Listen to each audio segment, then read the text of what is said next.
চলচ্চিত্রে এখন আর নিয়মিত না হলেও চিত্রনায়িকা অপু বিশ্বাস কিন্তু বেশ ব্যস্ত সময় কাটাচ্ছেন ব্যবসা নিয়ে।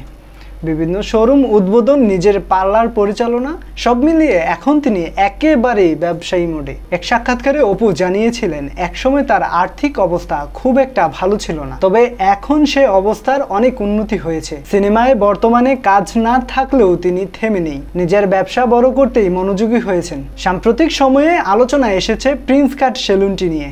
শোনা যায় টিকটকে পরিচিত মুখ প্রিন্স মামুনের ওই সেলুন কিনে নিয়েছেন অপু বিশ্বাস। এ নিয়ে নানান গুঞ্জন ছড়িয়েছে। অনেকে তো বলছেন নায়িকা জোর করেই সেলুনটি কিনেছেন। এ বিষয়ে জানতে চাইলে প্রিন্স মামুন সাংবাদিকদের বলেন, অপু আপুর সঙ্গে কি ধরনের চুক্তি হয়েছে সেটা আমরা পরে জানাবো। আপাতত সেলুনটি অপু আপুই পরিচালনা করছেন। এ প্রসঙ্গে সরাসরি সাংবাদিকদের মুখোমুখি হয়ে অপু বিশ্বাস বলেন, যখন কোনো কিছু বিক্রি হয়ে যায় তখন সেটা যে কিনেছেন তারই হয়ে যায়। তিনি আরও জানান, সেলুনটি এখন 3 জন মিলে চালাবেন। সে 3 জন হচ্ছেন অপু বিশ্বাস, মাসুদ খান এবং কাজী মাহফুজ। তারা একসঙ্গে এটি পরিচালনা করবেন বলে জানিয়েছেন অপু। সিনেমার পর্দায় না থাকলেও অপু বিশ্বাস প্রমাণ করে দিচ্ছেন তিনি অন্য পথেও নিজের অবস্থান তৈরি করতে জানেন।